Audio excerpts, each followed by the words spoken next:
Imagine this. It's 9:30 at night, your phone rings, it's your granddaughter.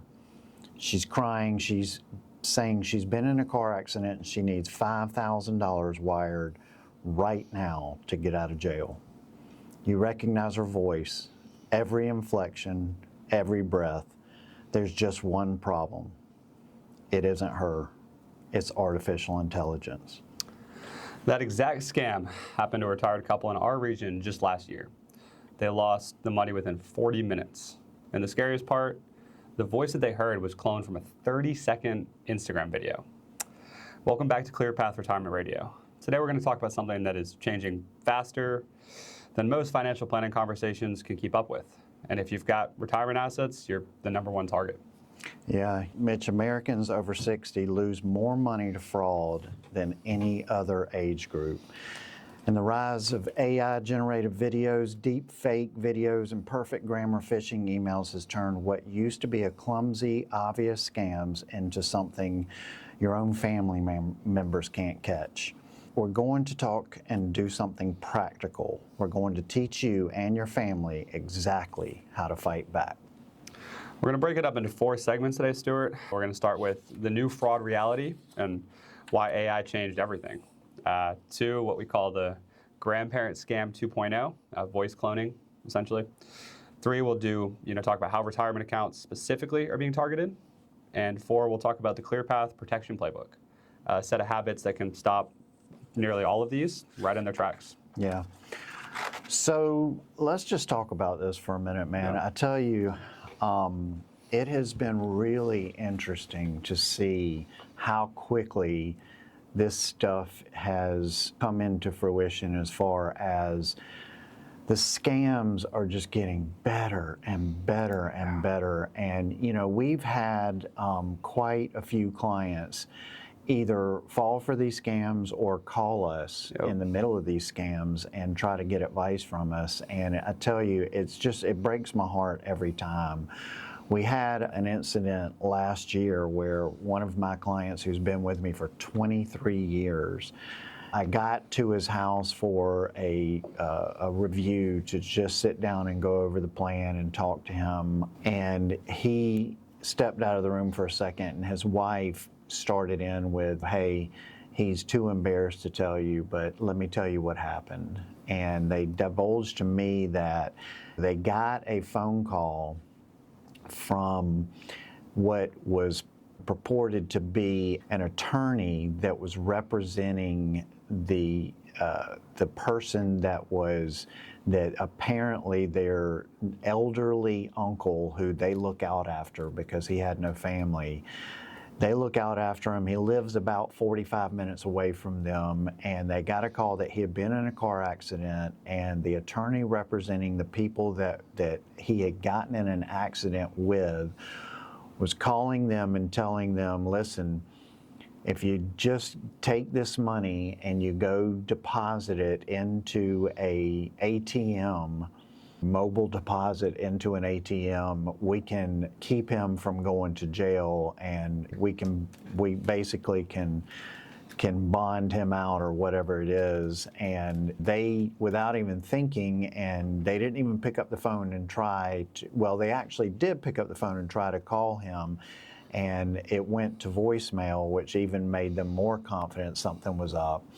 And then they got in the car, they went and deposited the money, $3,000, and come to find out that when they finally got a hold of the elderly uncle, he had never been in a car accident. He was literally outside in the yard doing yard work when they called and missed the phone call.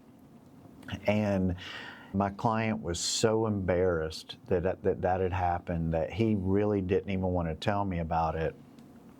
And this kind of stuff is happening every day, and it's unreal. Seniors reportedly got scammed out of nearly $5 billion in 2024. And what I would say about that is the number's probably much higher, right? Because a lot of them don't report it like he didn't, because out of embarrassment. And this is something that we've got to talk about. We've got to get this out there, and we've got to help people understand that these scams are getting better and better. And with artificial intelligence, you're not going to be able to tell whether that's your granddaughter on the phone or not, because they can pull, like Mitch said, an Instagram video that they did where they're talking for 30 seconds. They can clone that voice, and they can make that voice say just about whatever they want to. So they can have, what sounds exactly like your granddaughter on the other line, crying and begging you for money and telling you they're in deep trouble. So listen, if you get these calls, even if you get a video, you can't trust it. You cannot trust it.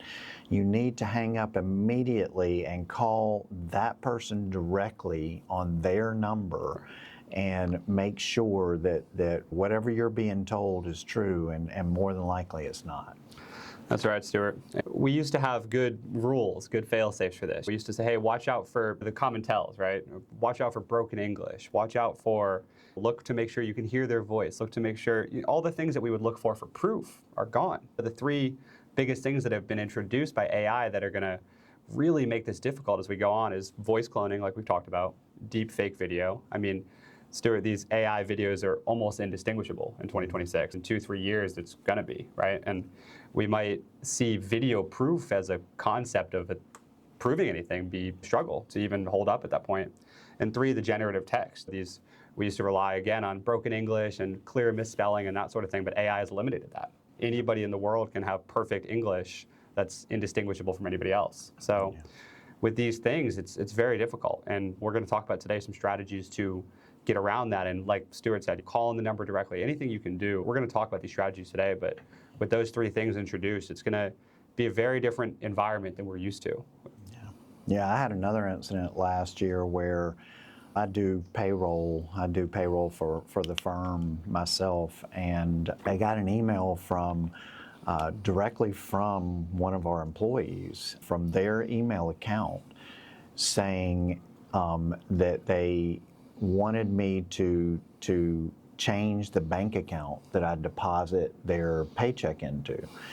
And I was literally in the software changing the bank account, and it just, some little voice said to me inside, like, this seems weird because this person never said anything to me in the meeting that we were in that day, or the several times I had come across them that day. They never mentioned this, and they're the type of person that I think would, if that were the case. And so I just, picked up the phone and called that employee directly on their cell phone, and they answered, and I asked them about it, and they said, no, I haven't changed bank accounts. I did not send you that email. And I think about how close I came to just going ahead and changing that bank information and having that check deposited into, God knows what account. But that is the type of stuff that's going on, and I'm a pretty bright guy and pretty up with technology, and they almost got me with that one, right? Yeah. So listen, if you get taken with this stuff, if this has happened to you, don't feel, this can happen to the best of us. This can happen to the brightest and the most, up-to-date technology people on the planet. It has gotten really, really good. And we just want to make that very clear that there's no shame in this type of thing. But what we're going to talk about today is ways where we can try to maybe help you just think twice, just a little bit. Just take that extra second to think through this and maybe determine that this is not legitimate and save you from making a major financial mistake. So, again, big changes in with artificial intelligence, and we've got lots going on with that. And like Mitch said, the old red flags that you looked for, like misspellings and weird accents and broken English and a rush caller who doesn't know your name, that's all gone away now. Right. And now it can be It can be someone who knows exactly what your name is, someone who is, again, it can be a voice that you recognize that you've heard for years. It can even be video that you're seeing that's definitely your niece or your grandson or your whatever the case is, and you just can't trust that stuff anymore. It has gotten way too difficult to determine the difference between the fake stuff and the real stuff nowadays. Be very careful with this stuff, guys, and when we get back from the break here, we're going to go into a lot more detail on ways that you can think through this stuff and actions that you can take to possibly avoid some real financial damage and also a lot of shame, because when this does happen, you do go through a lot of shame. So we're going to talk about that in the next segment, guys. Stick with us. We'll be right back.